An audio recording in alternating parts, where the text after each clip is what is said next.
The hotel receipt flutters to the hardwood floor, its edges curling like a dying leaf. My wife Lena stands frozen, her eyes locked on the paper as if it's a venomous snake. Her sister Mara looms behind her, arms crossed, lips pursed in a smug line that screams "I told you so." The air in our living room feels thick, suffocating, like the moment before a storm breaks. My stomach churns, not because of the accusation but because I don't recognize the receipt. Glossy, official, stamped with a date and a room number I've never seen. "Explain this, David," Lena whispers, her voice trembling.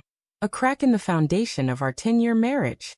I kneel to pick up the paper, my fingers brushing the cold floor.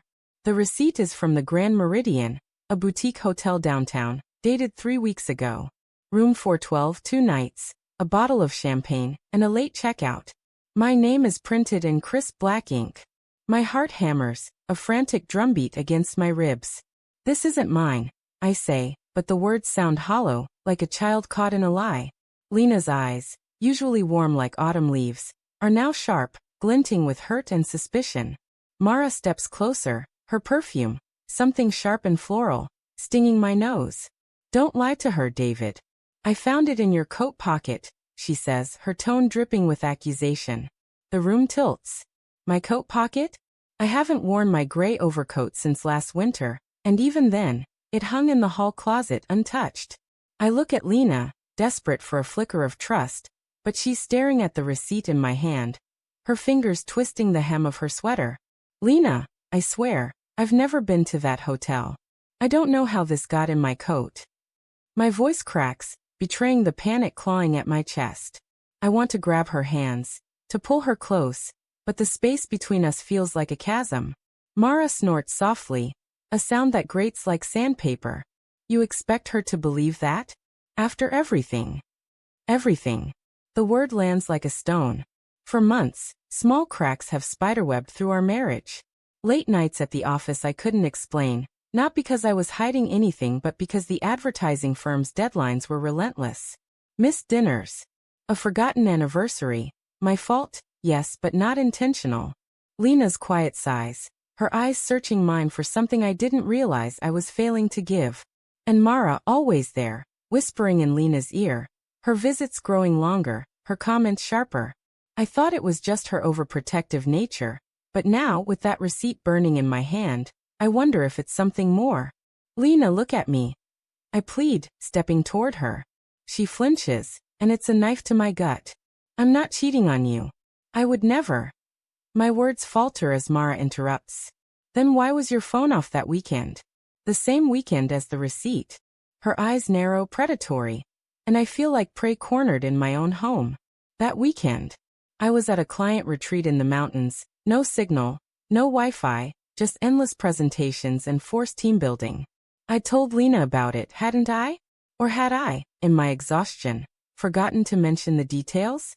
"I was working," I say, my voice steadier now, anger simmering beneath the fear.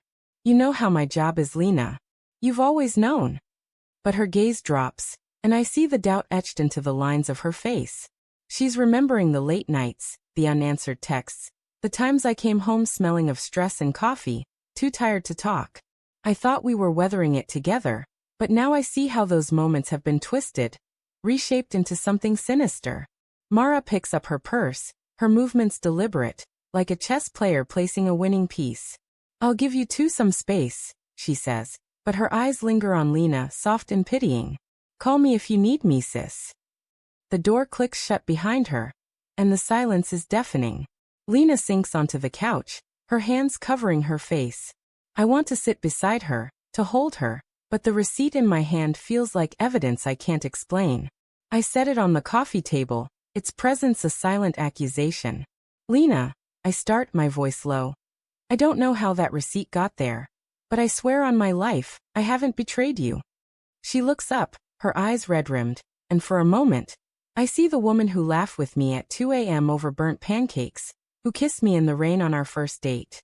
But then her gaze hardens. "Then why does it have your name? Why was it in your coat?" Her voice rises, sharp with pain. "Do you know how it feels to have my sister show me this? To think you've been lying to me, sneaking around, while I've been trying to hold us together." I kneel in front of her, my knees aching against the floor.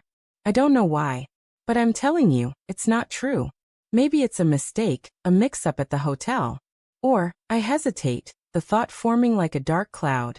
Mara. She's the one who found it. She's the one who's been pushing this. Lena's eyes widen, a flicker of confusion breaking through her anger. What are you saying? That my sister planted it? That's insane, David. Is it? I think of Mara's late-night calls with Lena, her sudden interest in our marriage, the way she's always seemed to resent me. I think of the coat, untouched for months, hanging in a closet we all have access to. My mind spins, grasping at possibilities. Lena, listen. What if Mara's trying to drive a wedge between us? She's never liked me. You've said it yourself. She thinks I'm not good enough for you.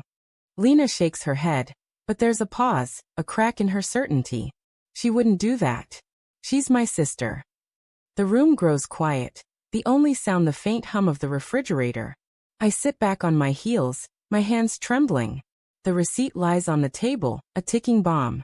I could call the hotel, demand answers, but what if they confirm the reservation? What if this is some cruel setup I can't unravel? My chest tightens with the weight of it. Fear, anger, love, all tangled together. I love Lena so fiercely it hurts, but I can feel her slipping away, her trust eroding with every second. Lena, I say, my voice barely above a whisper.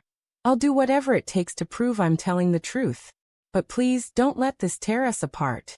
She looks at me, her eyes searching, and for a moment, I think she believes me.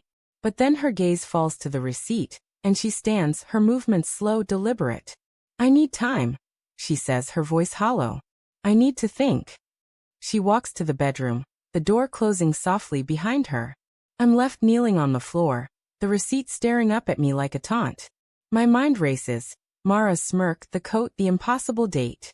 And then, a memory surfaces, sharp and jagged. Mara borrowing my coat last spring, saying hers was at the cleaners. My breath catches. I grab my phone, my fingers shaking as I pull up the hotel's website. The truth is out there, buried in records or motives or lies. But as I dial, a cold certainty settles in my bones. Whatever I find, our marriage will never be the same.